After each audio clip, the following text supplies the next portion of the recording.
Répété des accords de défense.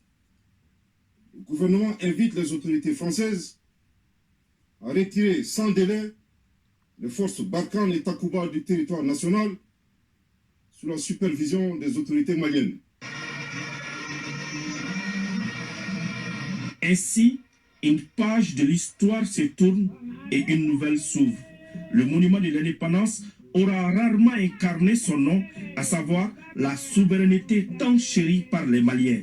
Et ce peuple a décidé de venir aujourd'hui célébrer comme le 20 janvier 1961 ce qu'il appelle la liberté, une autonomie qui se caractérise par le départ des soldats français du territoire national.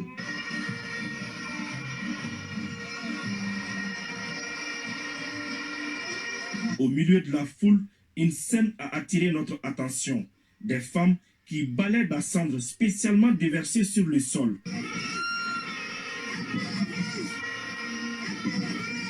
À la question de savoir pourquoi ce geste, voici ce que nous a dit Makoroba Konaté. C'est la troupe française que nous balayons ainsi. Ça fait presque 10 ans qu'elle est au Mali, mais le terrorisme continue de gagner le terrain.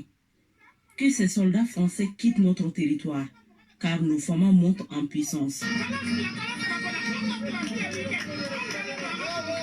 Et même les hommes comme Mohamed Chérif Kanté s'y mettent. Je fais le balai à cause de la France. Parce que je vais t'aider. Ça c'est vrai. Mais je t'aide par force. Donc, cela veut dire que tu gagnes là-bas. On a une France.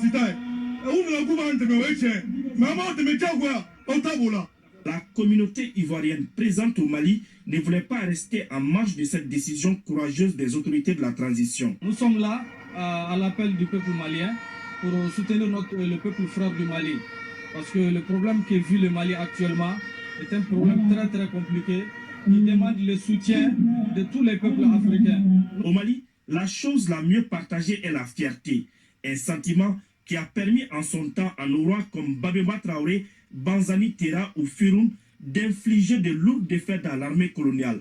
Voilà ce qui a poussé Adama Diarra, Dibel le cerveau et ses camarades du Yéréoloton, debout sur les remparts, à demander le départ des troupes françaises à un moment où personne n'y attendait. Ce jour est historique pour eux. C'est un moment historique dans l'histoire politique du Mali et de l'Afrique. C'est-à-dire nous avons été au premier rang depuis que personne ne croyait, jusqu'à ce qu'aujourd'hui le peuple malien a crié et les autorités ont pris leur courage politique en deux mains. Nous saluons ici le leadership patriotique du président Assimi Goïta qui a décidé de suivre son peuple et c'est pourquoi au retour le peuple est prêt à consentir l'ultime sacrifice pour soutenir son président et toutes les autorités de la transition. Oui, mais qu'est-ce qui s'est passé pour que le peuple soit là? Parce que nous avons connu 10 ans de guerre, ça suffit. Et la trajectoire prise par les autorités de la transition sous le leadership d'Assimi Goïta, c'est la trajectoire du peuple malien. Désormais, les Maliens sont maîtres de leur destin. Stylo à main et feuille blanche devant, ils veulent écrire une nouvelle page de l'avenir de leur pays. Et pendant ce temps, dans la foule, le jeune Massa Haïdara n'arrive toujours pas à contenir sa joie.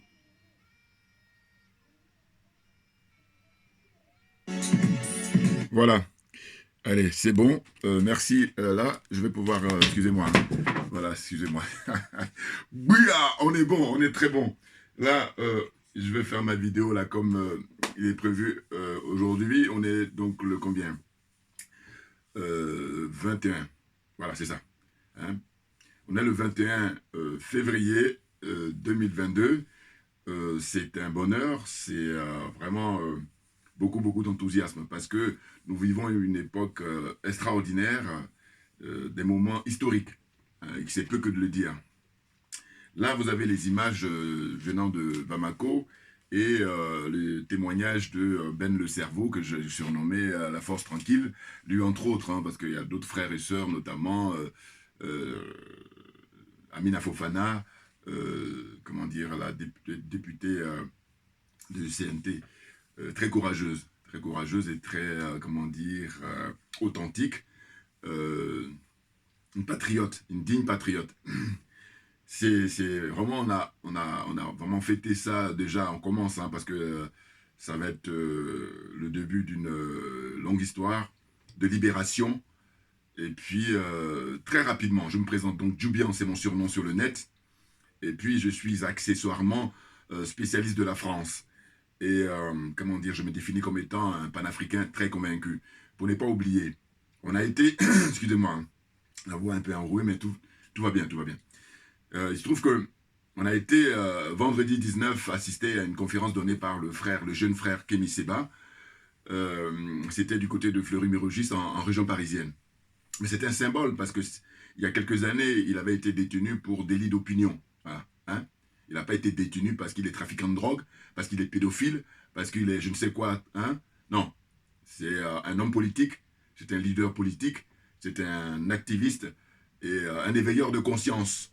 Et donc, quand il avait été détenu, figurez-vous que nous avions été manifestés sur place, il y a quelques années. Les images, je vais peut-être vous les montrer quand je vais les retrouver, parce qu'ils sont dans mes archives. Parce qu'il était présent, je vais vous rappeler, il y avait par exemple Maître Maï, une avocate d'origine algérienne. Il y avait Ginette Escandrani, c'était une des fondatrices de Mouvement des Verts en France. Il y avait Maître, comment dire, un avocat très brillant, dont j'oublie le nom là, mais très très brillant. Hein, il était avec nous. Il y avait Pierre Panet, un ancien retraité de la Poste et tout. Et moi, j'y étais présent. Voilà, vous voyez, on était allé devant Fleury-Mérogis pour exiger la libération de Kémy Séba. Et j'ai les images, hein, je vous dis, il faut que je fouille mes archives, et quand j'aurai le temps, parce que j'ai pas vraiment le temps, c'est pour ça. Mais c'est pas grave. Enfin, ce qui est important, c'est que je les ai, ne vous inquiétez pas. Je les ai et pouvoir les sortir le moment venu, et puis les montrer et faire évidemment une vidéo à l'avenir. Voilà. Donc, on s'est retrouvés dans cette très belle salle, là-bas, du côté de Fleury-Mérogis. Je crois qu'en général, c'est des salles de mariage, hein, parce que voilà. Et là, Kémy a tenu son meeting avec plus de 1000 personnes. La salle était archi comble. Hein. Démarrage aux environs de 13h et ça a pris fin vers 22h, c'est vous dire. Donc, on a passé un agréable après-midi. Et comme on dit souvent, les absents ont tort. Mais enfin bon, ceux qui sont absents pour des raisons, j'allais dire, de force majeure, il n'y a rien à dire. Mais autrement, il y en a beaucoup qui n'étaient pas au courant. Bon, c'est pour ça que je continue à dire merci à ceux qui ont inventé Internet, parce qu'évidemment, vous comprenez que comme il y a Internet maintenant, moi, j'ai pu capter là 27 minutes de son intervention, alors qu'elle a duré 1h30 au moins. Hein. Brillant élocuteur, hein, brillant orateur, il n'y a rien à dire. Hein, c'est du RAS, c'est-à-dire rien à signaler. Hein. Il est comme un poisson dans l'eau quand il s'adresse comme ça au peuple, il s'adresse comme ça à la diaspora. C'est extraordinaire. Bon, un garçon formidable. Donc, que dire? Mais écoutez, moi, ce que ça m'inspire dès le lendemain, je dis, bon, voilà, ce qu'il faudrait, c'est maintenant organiser une prochaine conférence qui va réunir donc Kémy Séba d'une part et Nathalie Yamb, la sœur Yamb. Voilà. Ah oui, là, ça aura de la gueule. Vous imaginez bien. Bouya! Ah oui, oui, oui. Là, je leur ai envoyé, je ne sais pas s'ils ont reçu mes messages, mais en tout cas, je leur ai envoyé aussi bien à Madame Yamb sur Twitter et puis aussi à Kémy le message, parce que quand on s'est vu, voilà, on n'a pas eu le temps, parce qu'il y a tellement de monde qui veulent l'embrasser, le saluer et tout ça, donc voilà, on s'est juste serré la main, et puis voilà, moi je suis rentré chez moi, voilà. Mais en tous les cas, je lui ai envoyé un message en lui disant, voilà, ce serait bien d'organiser avant le 10 avril, pourquoi? Parce que le 10 avril 2022, c'est le premier tour des élections présidentielles en France, voilà, donc c'est tout un symbole, comme moi je dis, et comme on a coutume de dire, il faut battre le fer tant qu'il est chaud, là le fer est chaud, là, donc il faut le battre, ce qui fait que je formule un souhait, c'est de retrouver comme ça, ensemble, Kémy Séba d'une part et Madame Yamb, Nathalie Yamb d'autre part, pour un meeting comme ça, où là je dis, au lieu que ça soit une salle de 1000 personnes, non, là il est question de louer une salle de plus de 2500 personnes au minimum, parce qu'il y a de la demande et de la... hein, il y a de l'attente et il y a de la demande. Moi, quand je fais mes vidéos, je vois les commentaires là, ce que j'ai posté d'ailleurs, les 27 minutes que j'ai posté, beaucoup de gens disent, mais on n'était pas au courant, bon voilà, donc là, il est question vraiment de faire du bruit, de faire l'information pour que cette conférence-là se tienne. Hein, parce que c'est des personnes de qualité, c'est des gens dévoués pour la bonne cause, hein, notamment libérer l'Afrique, hein, faire retrouver la dignité, l'Afrique, la renaissance de l'Afrique. Voilà un mot que j'aime beaucoup, que j'affectionne, la renaissance de l'Afrique. C'est bien de ça dont il s'agit aujourd'hui au XXIe siècle. Vous comprenez ? Voilà, je vais poursuivre ma vidéo et de dire quoi? De dire qu'en fait, c'est tout un symbole. Vous avez vu tout à l'heure les images où on voit le peuple malien, hein, les femmes et les hommes, en train de balayer, hein, le balai à la main. Hein. Voilà, ceux qui sont nés ici ne connaissent pas trop. Ils voient juste les images, ou alors qui ont la chance d'aller au pays. Mais sinon, nous qui sommes nés au pays, hein, les balais comme ça, on sait ce que c'est, et on balaye, voilà. Surtout quand on a vécu dans les cours communes. Vous comprenez ce que je veux dire? Voilà. Donc il balaie pour dire quoi? Du balai, la France du balai. C'est-à-dire que dégagez, hein, on vous a pris la main dans le sac. Voilà. Quand on dit prendre quelqu'un la main dans le sac, il n'y a pas... Et d'ailleurs, vous avez vu la déclaration du porte-parole du gouvernement qui dit quoi? Qui dit que, en fait, la France doit quitter le Mali, l'armée française doit quitter le Mali sans délai. Voilà. Et quand on dit sans délai sur un plan politique, ça veut dire ce que ça veut dire, encore plus ou encore davantage sur le plan juridique. Ah oui, quand c'est marqué, c'est notifié sans délai, ça veut dire qu'on n'a plus de temps à perdre. Hein. On n'a plus de temps à perdre et c'est Bouya Assimi Goïta. Voilà. Mais oui, hein, plus de temps à perdre, j'ai pas le temps à perdre, c'est Assimi Goïta. Voilà. Donc les choses sont claires. Là, ils font comme d'habitude, parce que eux, par contre, c'est là où ils ont, comment dire, un don, ils ont l'expertise, ils ont l'habitude, c'est en fait des procédés dilatoires. Là, c'est tout ce que les juristes, ils savent ce que ça veut dire. C'est dans leur jargon, ça. Maintenant, si on veut parler en français simple, en français facile, c'est pour gagner du temps. Voilà. Et ils ont l'habitude de chercher à gagner du temps. Et quand c'est comme ça, moi, c'est ce que j'appelle, je qualifie ça de fuite en avant. Mais ça ne sert à rien parce que vous êtes cerné. Donc, rendez-vous. Et je dis, moi, je suis un fan. Enfin, je regarde beaucoup moins maintenant, mais à l'époque, je regardais les films western. J'aimais trop quand il y avait le arrive, il dit, ouais, rendez-vous, vous êtes cerné. Voilà. Donc, c'est de ça dont il s'agit. L'armée française, les Français, l'oligarchie française en Afrique, vous êtes cernés, et à commencer par le Mali, qui donne le ton. Hein, qui donne le tempo. Vous comprenez? Donc, c'est très intéressant. Alors, quoi dire? Mais dans l'actualité, c'est tellement riche, et là, ça avance très vite, hein, justement. Tous les afro-pessimistes, là, on est en train de leur tordre le cou, et on est parti pour enterrer définitivement la France-Afrique, et ça se passe là-bas, à Bamako, hein, et aussi en République centrafricaine, et aussi bientôt au Burkina Faso, le pays de Thomas Isidore Sankara. Vous comprenez, c'est tout un symbole. Et puis, aussi en Guinée, moi je vous dis encore une fois, la Guinée, je suis en stand-by. Mais en tous les cas, je vous dis encore une fois, on verra bien, voilà. Sachant que mon espoir, ça soit que, justement, on est dans le pays d'Ahmed Sékou Touré. Très, très grand monsieur. Total respect. Ah oui. Il faut toujours s'en souvenir qu'il était le seul, en 1958, à dire non à De Gaulle. Et vous savez très bien que dans l'histoire de France, hein, De Gaulle, c'est pas n'importe qui. De Gaulle succède, au point de vue, comment dire, notoriété, à des gens comme Napoléon. Donc, il faut qu'on soit d'accord. Voilà. Qu'est-ce que j'ai noté? Bon, pour vous dire toujours que je note, c'est pour ne pas oublier. Très rapidement, hein, lors de l'intervention, on va parler de M. Ouattara. Voilà. C'est-à-dire que, quand je vous dis, hein, mon panneau là, hein, j'ai été inspiré par l'attitude des dictateurs africains, là, notamment M. Ouattara et puis M. Macky Sall, entre autres, Patrice Talon, hein, et Yadema. Fort Yassine Bey. Voilà, c'est fort Yassine Bey, parce qu'il y a un frère qui m'a fait la remarque, il a raison. Yassine Bey, c'est le nom, comment dire, patronymique, c'est-à-dire le nom de famille. Donc Yassine Bey. Donc fort, c'est son prénom. Et Yassine Bey, voilà, gros dictateur qui a tué, qui a plein de sang sur les mains. Donc tous ces gens-là, ils devaient être traduits en justice et puis mis en prison. Voilà. Et puis moi, maintenant, appelez-moi, je vais aller les éduquer. Ouais. C'est-à-dire, je vais leur enseigner le vivre ensemble et je vais leur enseigner qu'est-ce que c'est que dépenser l'argent, hein, qui appartient à tout le monde. L'intérêt général, voilà. Qu'est-ce que sont les valeurs de l'intérêt général, voilà. Moi, je vais leur enseigner ça. Je suis qualifié, hein. Ah oui, non, Patrick. Évidemment. Parce que ces gens-là, on leur fait confiance et qu'est-ce qu'on a comme résultat? On a des morts. C'est quoi? Et puis je dis, pour moi, il suffit qu'il y ait un seul mort, terminus, tout le monde descend. Parce que la vie humaine est sacrée. Je ne cesserai de le dire. On est d'accord? Bon.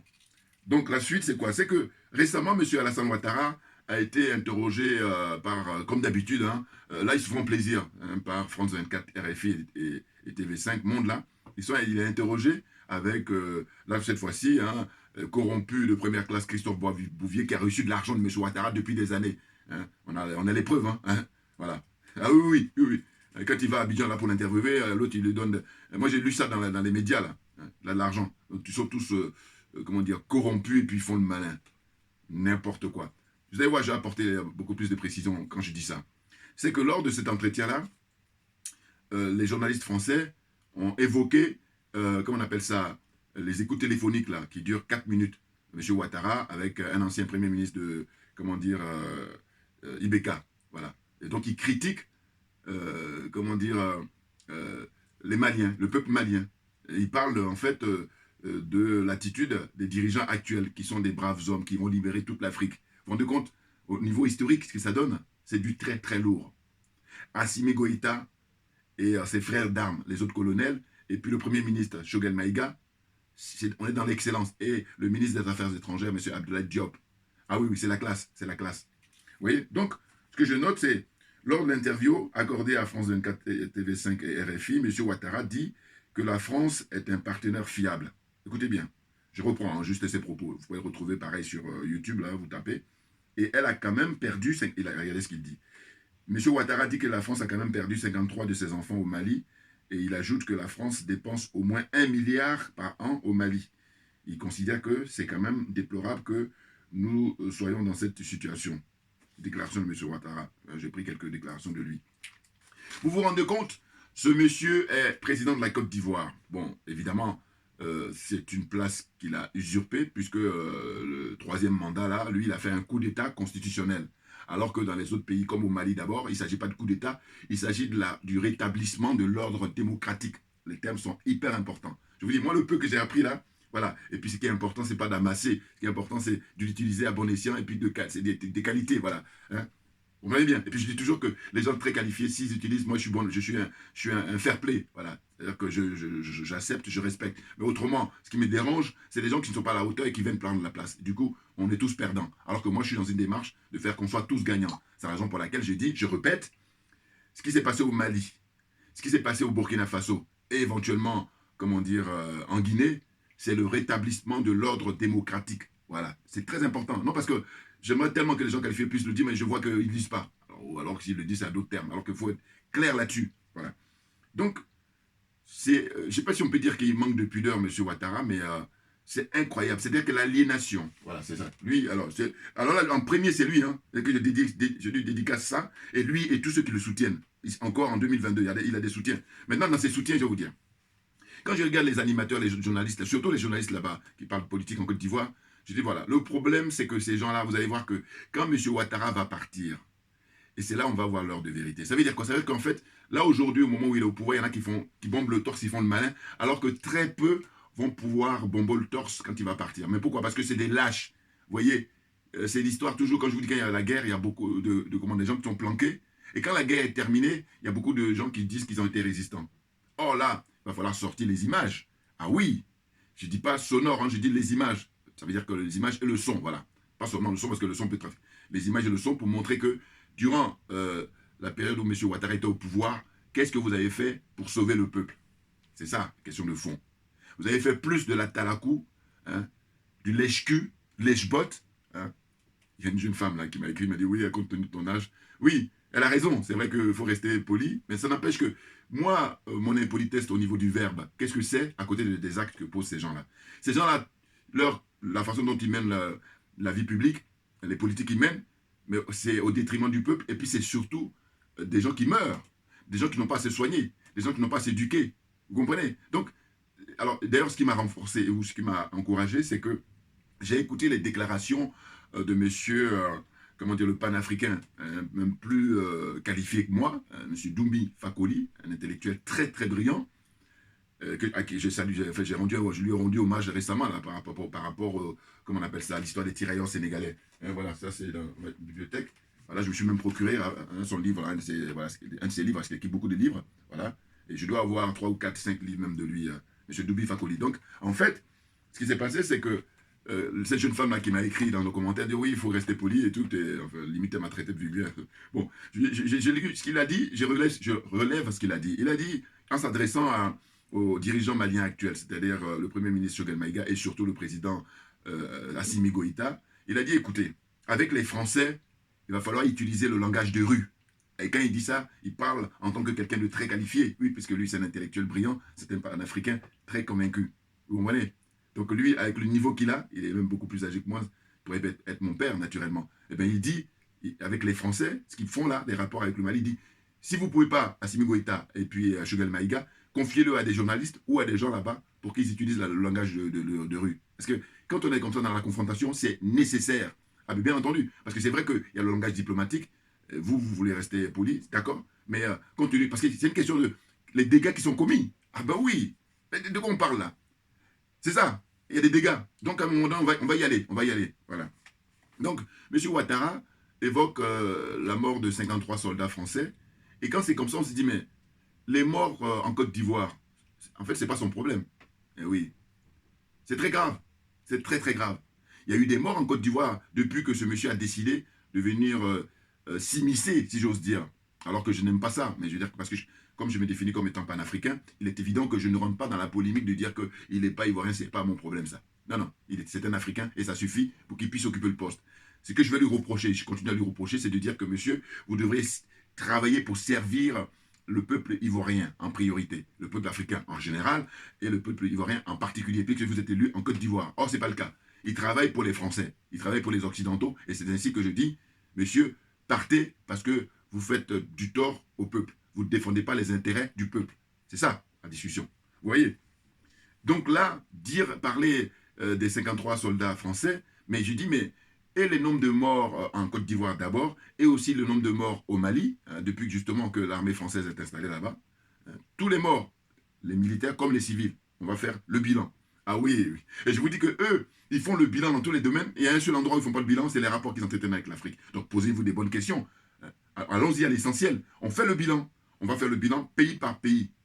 Depuis que la France, elle tient ces pays-là, qu'est-ce que ça donne aujourd'hui au XXIe siècle? C'est de ça dont il s'agit. Et en plus, quand tu dis que ces gens, ils ont fait des brillantes études et tout, mais ils sont corrompus, ils sont aliénés, ils sont complexés, et ils perdent notre temps. Et nous, on n'a pas le temps. On n'a pas le temps, Assimi Goïta. J'ai pas le temps, Assimi Goïta. Voilà. N'importe quoi. Vous comprenez?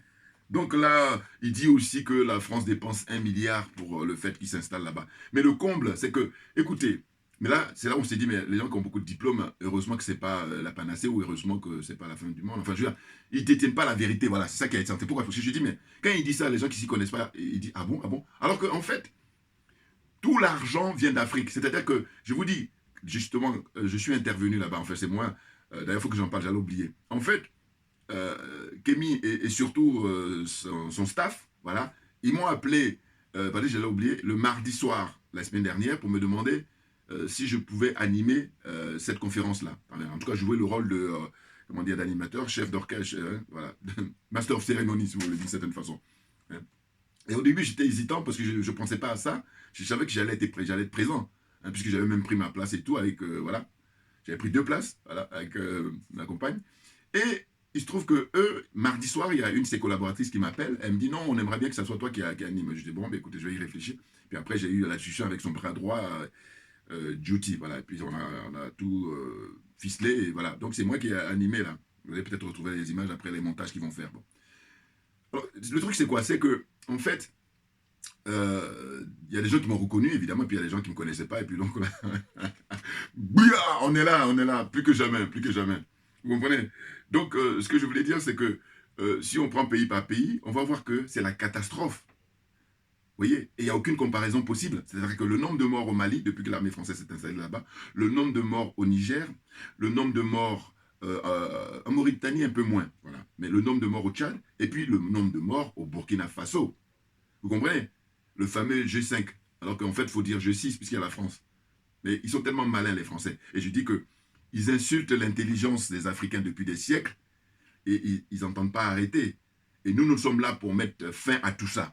Le colonel Assimi Goïta et le premier ministre Choguel Maïga, ils ont décidé de mettre fin à tout ça. Et c'est pour ça qu'on va leur rendre hommage en permanence. Parce que c'est extraordinaire. Attendez, on revient 10 ans, 15 ans en arrière, on ne peut pas imaginer qu'un jour, c'est au Mali qu'on aura la clé. Et maintenant, quand on regarde l'histoire du Mali, comme je dis toujours, avec les grandes personnalités qui ont construit ce pays, qui ont nourri l'intellect de ce pays, au niveau culturel, au niveau politique, au niveau économique et tout, ne pas oublier le premier président, Modibo Keïta. Voilà. Et je vous dis, moi, quand je regarde les images d'archives, à chaque fois, ce qui me trouvait intéressant, c'est que le général de Gaulle, je crois que c'est celui qui devait l'impressionner au niveau du gabarit. Mais oui, et c'est important psychologiquement. Même si ce n'est pas le tout. Mais en tous les cas, il avait les deux. Il avait le gabarit et il avait l'intellect. Vous comprenez? Alors que les autres, là, les Oufouboyini, les Chku, là, voilà, les trouillards, là, eh ben, ils avaient une petite taille. Donc le général de Gaulle, naturellement, il était imposant. Vous comprenez? Donc Modibo Keïta, c'était la classe. Puis distingué. Voilà. Une peau noire comme ça, le vrai Africain, moi, je ne dis pas qu'il y a des faux Africains, non, excusez-moi. Je veux dire que, voilà, ça c'est pour attaquer ceux qui se teignent, qui mettent des produits pour devenir clairs, voilà. Voilà, donc c'est à eux que je m'attaque quand je dis ça, donc on est d'accord, voilà. Il faut rester authentique, hein, parce qu'il n'y a rien de mieux que d'être authentique. Donc, ce que je voulais dire, c'est que M. Ouattara, pour moi, quand je regarde M. Ouattara, je dis que il est, comment dire, à vivre dans l'anachronisme. Et quand je dis ça, c'est un euphémisme, c'est trop faible. Il faut trouver des mots encore plus forts. Pourquoi? Parce que ce monsieur est bloqué au XXe siècle. Parce que là, on est au XXIe siècle, il n'a pas idée. Oui, oui, oui. Dans sa façon de s'exprimer vis-à-vis des journalistes, et puis de faire du déni. Il fait du déni en permanence. Quand les journalistes lui posent des questions, par exemple, sur le sentiment anti-français, ou alors il lui fait du déni, alors qu'il faut reconnaître, en fait, le peuple africain en a ras-le-bol des bases militaires françaises en Afrique, c'est tout. Donc il faut que toutes les bases militaires françaises, à commencer par celle d'Abidjan, qui est la plus importante, qu'elle ferme définitivement. Et c'est ainsi que la responsabilité n'incombe même pas seulement à M. Ouattara. J'ai dit que quand c'est comme ça, j'oublie M. Ouattara, moi, parce que je fais un concours d'intellect, justement, et d'honnêteté intellectuelle surtout, de bon sens. Je dis, il faudrait que, je vais le dire tout le temps ça, hein, et pour de manière à ce que ça va finir par, ils vont finir par comprendre. Vous savez, c'est un peu l'histoire de la goutte d'eau. Elle finit par percer le rocher le plus solide. Je dis, il faudrait que messieurs, hein, leur excellence, si j'ose dire, par rapport à leur expérience et leur rang, Laurent Gbagbo et monsieur Henri Konan Bédié. Il faudrait que ces deux personnalités-là convoquent la presse internationale. Là, on est au mois de février et bientôt au mois de mars. Mais il ne faut pas que ça tarde trop. Parce qu'on a la solution. Et je leur préconise ça à mon petit niveau. Vous imaginez? En tant que panafricain, très convaincu. Je dis, voilà ce qu'ils vont faire. Ils vont tenir une conférence de presse la plus courte qu'ils ont jamais tenue. Que ce soit au domicile de M. Henri Konan Bédié ou au domicile de M. Babou, puisqu'il maintenant il est revenu au pays. Vous comprenez? Et donc, quand tous les journalistes sont là, hein, journalistes internationaux, journalistes africains, européens, français, et tout ça, ils voient rien, voilà. Ils leur disent, tous les deux, hein, comme ça, ensemble, ils disent, voilà, nous vous avons convoqué simplement pour vous dire que nous en avons ras-le-bol de l'impérialisme, d'abord, ras-le-bol ensuite du colonialisme, et puis surtout, nous en avons marre, nous n'en voulons plus de la France-Afrique. C'est terminé. La conférence de presse est terminée. Messieurs, vous pouvez repartir à vos occupations. Nous, voilà, on va rester chez nous, on est tranquille, c'est fini. C'est fini. On n'avait que ça à dire. Ils font ça, et je vous dis que le peuple, et surtout la jeunesse, va s'occuper du reste. Et quand je dis ça, c'est mon bon sens, et puis c'est mon honnêteté intellectuelle, et rien d'autre. Alors qu'il y a des gens là, qui ont plein de diplômes, et puis ils sont là, aliénés, complexés, corrompus. Voilà. Vous allez souffrir, hein. Attention, les jaloux vont maigrir, comme dirait Gadi Seli.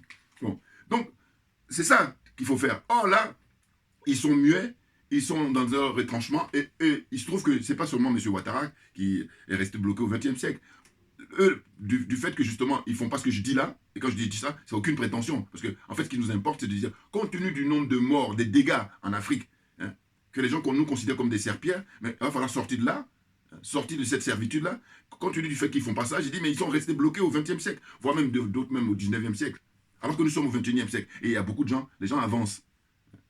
En Asie, les gens avancent. En Amérique latine, les gens avancent.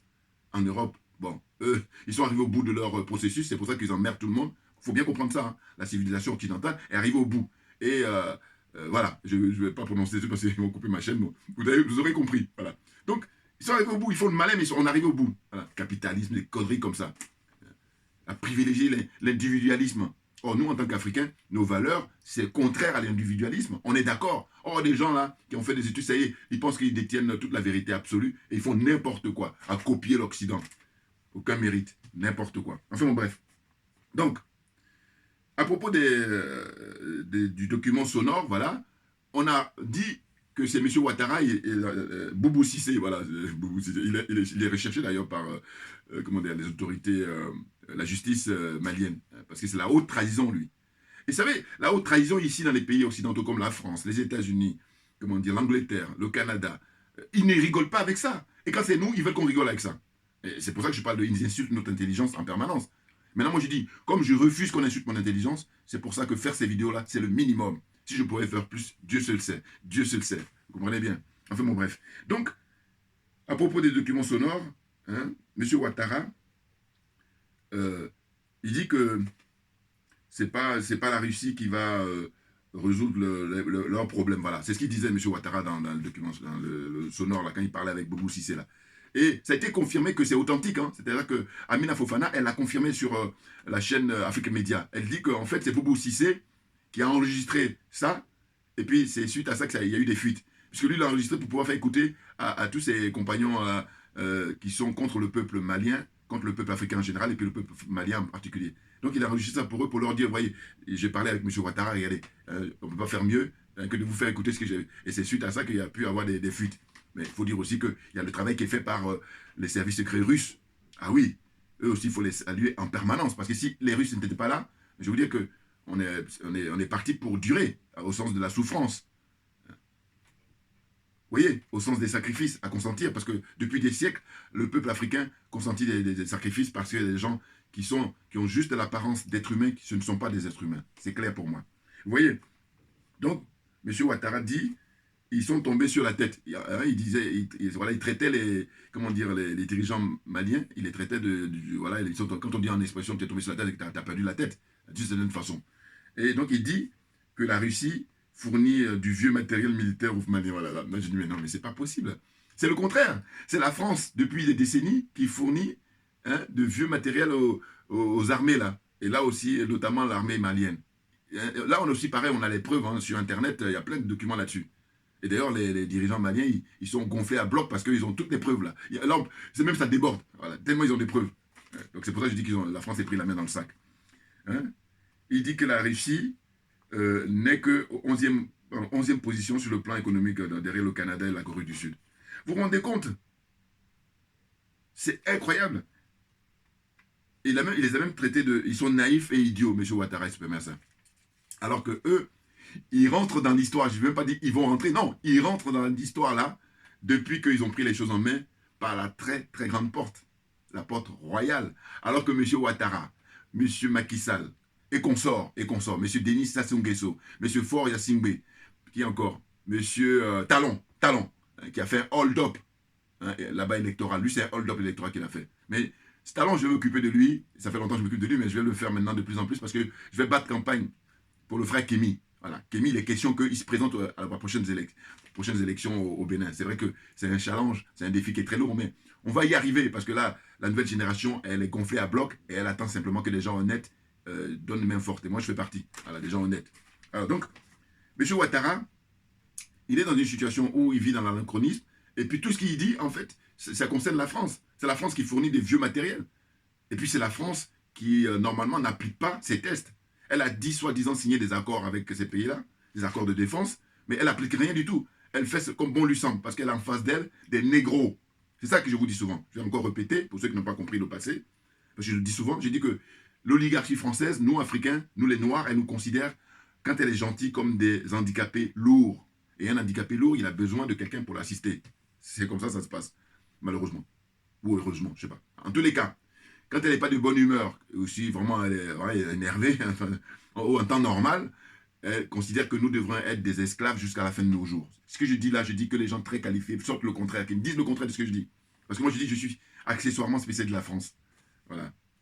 Donc c'est clair. Vous voyez? Donc on est dans une situation où M. Ouattara fait une fuite en avant.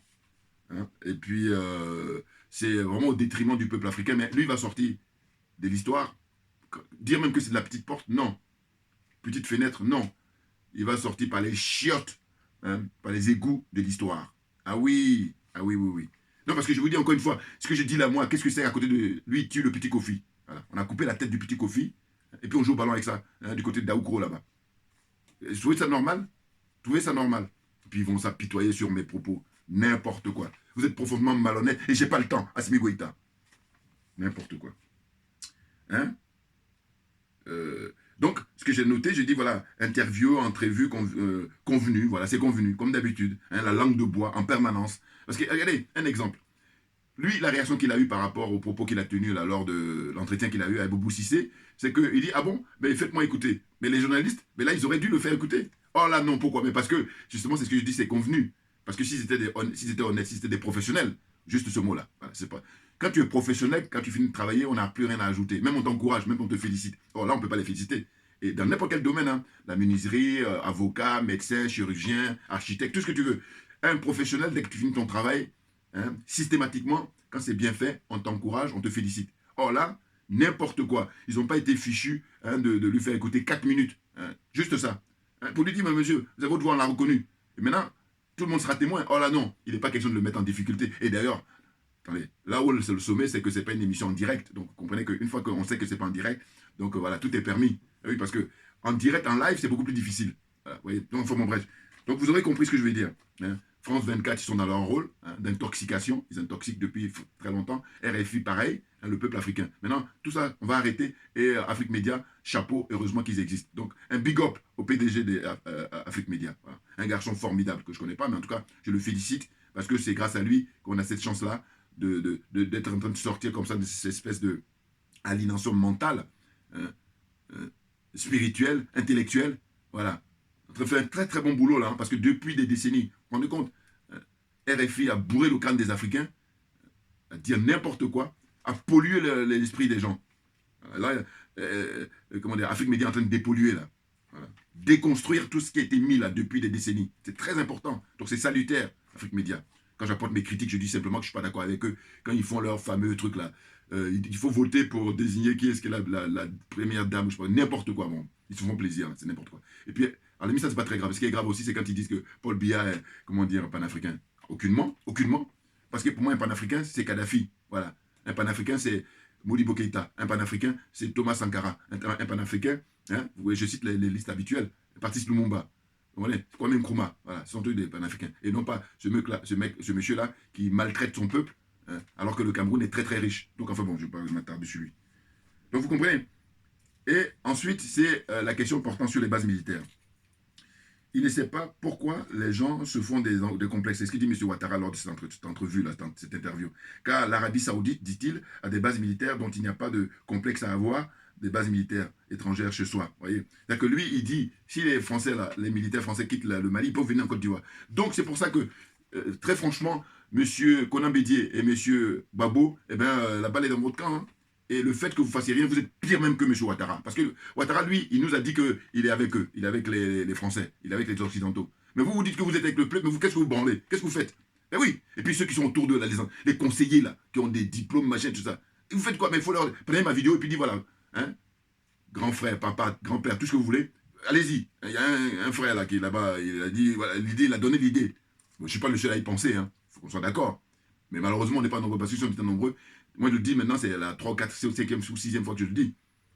Je l'avais même dit aussi dans la salle quand j'ai animé pour la conférence de Kémy Séba. Je dis qu'ils se réunissent, qu'ils fassent la conférence et qu'ils disent ces 3 mots-là. On n'en veut plus l'impérialisme, on n'en veut plus du colonialisme, et on n'en veut plus du tout terminé, on n'en veut plus de la France-Afrique. C'est terminé, ils ont juste à dire ça. Ils n'ont même pas besoin de se fatiguer. Alors, ils ne peuvent même pas faire ça. Donc, vous voulez, on perd son temps, la marmaille ivoirienne. C'est la honte. Non, mais c'est grave, hein, c'est très grave. Non, mais, franchement. Donc, il dit... Voilà, il a comparé avec l'Arabie Saoudite. Mais l'Arabie Saoudite, la Côte d'Ivoire peut se comparer à l'Arabie Saoudite? À quel niveau? Au niveau du PIB? Hein? Quel niveau ils vont se comparer à l'Arabie Saoudite? Ils mélangent tout, justement parce qu'il y a beaucoup de gens qui n'ont pas compris. C'est pour ça qu'il fait ça. Non, mais c'est dingue, hein. Puis après, on va venir pitoyer sur moi, enfin vous pitoyer, critiquer le fait que je m'exprime. Vous allez souffrir, vous allez souffrir. Bouillard, on est bon, on est bon. Et oui, parce que c'est nous qui sommes dans la vérité. Les autres, ils sont dans le mensonge, l'escroquerie, à faire vivre le peuple dans l'obscurité. Nous, au contraire, on est en train de lever le voile, on est en train de faire réjaillir la lumière. Rien que ça, rien que ça. Vous voyez? Et donc après, il parle de la sécurité, le djihadisme, qui font qu'il est favorable que les militaires français viennent en renfort après leur expulsion du Mali. Vous vous rendez compte? Il dit qu'ils sont bienvenus, ils sont les bienvenus. Voilà, M. Ouattara. Voilà. Mais je vous dis encore une fois, dans cette histoire-là, j'en veux maintenant plus à M. Bédié et à M. Gbagbo parce qu'ils ont un rôle hyper important. Parce que vous voyez, quand les gens leur demandent qu'ils aillent à la retraite, moi je ne dis pas ça. Moi je dis non, ceux qui sont en train de dire qu'elle aille à la retraite, mais qu'ils fassent pareil comme eux quand ils étaient jeunes pour combattre Houphouët-Boigny. Voilà, il faut faire comme ça. M. Gbagbo à l'époque n'a pas dit Houphouët-Boigny, t'es vieux, non. Il a dit, écoute, là, tu ne milites pas pour le peuple. Moi, je suis venu pour militer pour le peuple. Là, ça a de la gueule. Là, ça tient la route. Alors, ils veulent prendre les chemins faciles. Des vendus, là. Comment il s'appelle l'autre, là, député de Tiasalé, enfin, maire de Tiasalé, qui est patron de presse là-bas. J'oublie son nom, là. N'importe quoi. Parce que c'est lui qui a l'initiative de faire une proposition de loi pour faire voter. On va réduire l'âge pour pouvoir participer à l'élection présidentielle. N'importe quoi. Ça, c'est une loi qui est conçue spécialement pour M. Gbagbo. Parce qu'il est beaucoup plus redouté que M. Bédié. N'importe quoi. Enfin bon, bref. Hein, il dit qu'il est malheureux, hein, M. Ouattara, pour les sanctions contre le Mali. Ça, c'est vraiment la langue de bois. Enfin, c'est la démagogie quand tu nous tiens. Et même démagogie, le mot est gentil même. Le cynisme. Même cynisme, même je dis encore, c'est gentil. Non, mais lui, alors là, il ne trouve même plus les qualificatifs parce qu'il a battu tous les records. Je vous dis franchement, il a battu Houphouët-Boigny, mais de très très loin. Ah oui, parce que Houphouët était soumis aux Français, mais lui, c'est même plus la soumission. Oh là là, mais c'est grave. Hein, puis, alors, il y a lui, mais surtout les gens qui le soutiennent. Et je dis encore une fois, ceux qui le soutiennent, ils ne sont pas aussi nombreux que ça. Ils sont nombreux en apparence. Mais je vous dis, quand l'heure de vérité va arriver, c'est quand M. Ouattara ne sera plus là, c'est là où on va voir les vrais soutiens. Parce que les vrais soutiens vont s'écraser, c'est-à-dire au sens où ils ne vont pas la ramener, ils vont aller vivre leur petite vie. Alors que il y en a plein là qui vont vouloir jouer sur les... Ben, ça, c'est ça, mais c'est l'être humain, hein, lâches qu'ils sont. Et moi, il faut les détecter. Ah oui, oui, oui, je le dis maintenant parce que je dis c'est trop facile.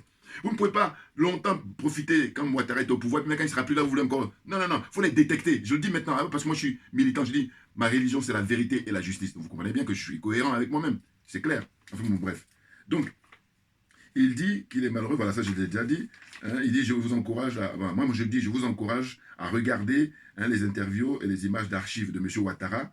Hein, et voilà. Quand je dis ça, c'est par rapport à la langue de bois et le déni qui le caractérise. Mensonge. Voilà. Il fait que ça. Il fait que ça. Donc, vous avez juste à regarder les images d'archives. Toutes ces interviews qu'il a pu donner à la presse française. Hein. Donc, à propos de l'enregistrement, il dit ne pas être au courant. Bon, ça, j'ai déjà parlé. Pourquoi les journalistes n'ont pas montré, voilà, ils n'ont pas tout ça. Alors que normalement, même un enfant qui a 4 ans aujourd'hui, 5, 6 ans, il peut mettre en marche pour aller sur YouTube, et puis il tape M. Ouattara, enregistrement. Et on va voir tout de suite, 4 minutes, ça dure. Ils n'ont même pas été fichus de ça, ils se moquent de nous, ils insultent l'intelligence des Africains. N'importe quoi. Mais ils sont cernés là avec Internet, on a toutes les preuves là maintenant. Même les journalistes savent qu'il ment. Voilà, les journalistes français, ils savent qu'il ment, et puis ils sont là. C'est vrai, dans le mental après, qu'est-ce que ça donne? Ah oui, parce qu'eux, ils savent qu'il ment. C'est clair.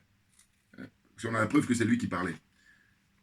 Maintenant, j'ai dit, et cela fait trop pour ma part, il va être humilié tôt ou tard publiquement par les Français. Oui, oui, moi je pense que Ouattara va être humilié tôt ou tard par les Français. Parce que, avant lui, ils ont humilié les...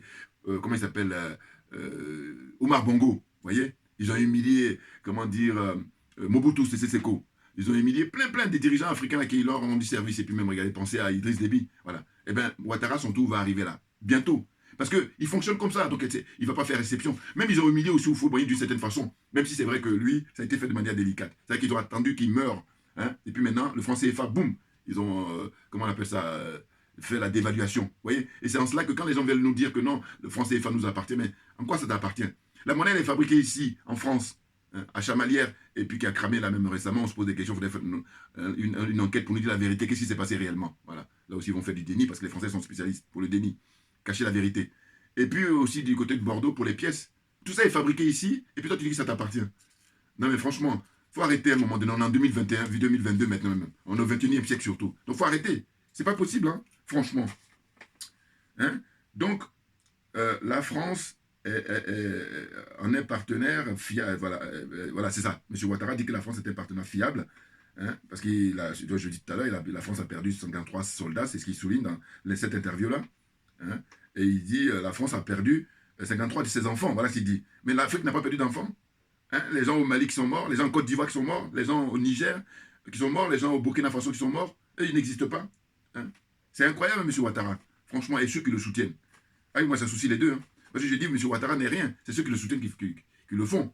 Ou alors c'est la France qui le fait. Voilà, lui, il a deux soutiens. Il a d'abord la France et il a ses soutiens.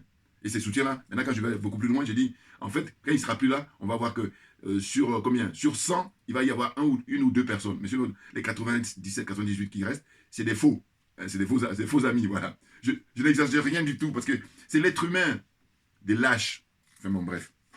Donc il dit qu'il est prêt à dépenser de 2 à 3% du PIB de la Côte d'Ivoire pour assurer la sécurité du pays.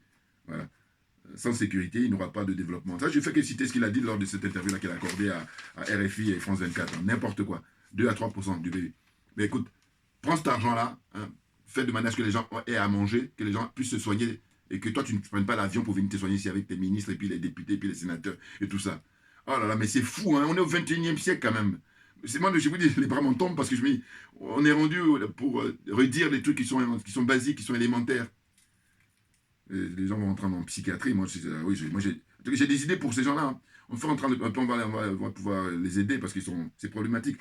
À propos de la candidature, enfin, hein, c'est ça, hein, voilà, c'est ça. À propos de la condamnation de 30 ans pour Blaise Compaoré, il dit aux journalistes d'aller les interroger. Voilà, parce que Blaise Compaoré est toujours à Abidjan là-bas. Et le Blaise Compaoré est protégé par la France et M. Ouattara. Il est à Abidjan là-bas, en Côte d'Ivoire, en tout cas. il demande aux journalistes d'aller l'interroger. N'importe quoi. Là, par contre, il était mal à l'aise quand il lui posait la question par rapport à comparer. Là. Il dit qu'il ne connaît pas M. Hyacinthe Kafando, menteur qu'il est, démagogue qu'il est. Il le connaît très bien. Vous voyez? Là, j'essaie d'accélérer parce qu'il y a beaucoup de minutes là qui passent. Ce monsieur vit en fait il vit de la politique en oubliant que nous sommes au 21e siècle. Ça, c'est ce que j'ai noté. Il est resté bloqué au 20e siècle, voire au 19e siècle. Bon, ça, je l'ai déjà dit. Indiscutablement, c'est clair. Vous voyez? Vous avez juste à écouter ses interviews et tout. Alors qu'on est au 21e siècle, le mec, il est resté bloqué voilà, les siècles passés. Il dit que la Côte d'Ivoire a connu un coup d'État que tout le monde regrette. Voilà, démagogie aussi, alors que c'est lui qui est derrière. Il dit croire que nous avons une armée professionnelle, républicaine, et il est confiant pour le développement et le bien-être des Ivoiriens. Tu parles. En fait, il a sa milice privée, et puis il a l'armée française qui le protège. Sinon, l'armée de Côte d'Ivoire n'existe pas. Parce que pour moi, exister, c'est pouvoir justement défendre le territoire, défendre l'indépendance, défendre la souveraineté de la Côte d'Ivoire. Or, ce n'est pas le cas. Ils sont... Vous savez, quand j'étais petit, il y a une expression qui disait l'armée floco, je ne sais pas si je prononce bien là, floco, c'est-à-dire qu'ils n'ont rien, que dalle. C'est juste l'apparence. C'est du flanc, comme dirait un collègue ici. Là. Enfin, bon, bref. À propos de son troisième mandat, voilà, il dit que c'est le premier mandat de la Troisième République. Voilà, c'est une fuite en avant. Voilà, et tout le monde sait que voilà, lui, il a fait un coup d'État, par contre, un coup d'État constitutionnel. Il peut même voir un coup d'État militaire, puisqu'il fait ça parce qu'il est protégé par l'armée française. Donc, d'une certaine façon, c'est quand on dit c'est constitutionnel, on est gentil. Non, c'est un coup d'État militaire. Parce que je dis quand l'armée française va partir, les Ivoiriens doivent manifester, comme ça se passe au Mali et ailleurs. Et quand les militaires français vont partir, vous allez voir que M. Ouattara, il ne va même pas se mettre derrière comme un apprenti, il va se mettre devant pour partir. Bon, ça, je le dis tout le temps, mais ça me paraît évident. Puis bon, il y en a qui font de malin, alors qu'ils ne peuvent même pas dire ça. N'importe quoi. Donc, voilà. Hein? Donc, il prend les journalistes à témoin, voilà, pour dire que le troisième mandat qu'il est en train de pratiquer là, eh ben, c'est le premier de Troisième République. Enfin, bon. C'est dingue, hein, qu'est-ce qu'il ne faut pas entendre? Il s'est présenté compte tenu des circonstances exceptionnelles, voilà, parce qu'ils lui ont dit à un moment donné, est-ce que vous allez vous représenter en 2025? Et il dit que non. La question que tu poses, en gros, il dit, s'il y a des conditions exceptionnelles, questions exceptionnelles, enfin, bon, n'importe quoi. Ça pour embrouiller les gens, c'est tout. Hein? Et la langue de bois, comme je dis, la langue de bois, le déni, la démagogie, voilà. Donc c'est ce que j'ai noté pour M. Ouattara, vous voyez. Et puis pour aujourd'hui, c'est ce que je voulais dire. Excusez-moi pour la longueur de la vidéo, parce que, voilà, ce qui est important, c'est qu'on est ensemble et on est sur le chemin pour la libération totale du peuple africain. C'est clair. Et nous sommes témoins, nous sommes des privilégiés hein, d'assister à ça. Vous comprenez? Maintenant, il faut qu'on oublie la jalousie, parce que c'est ça qui nous mine. C'est pour ça qu'on est les derniers de la classe.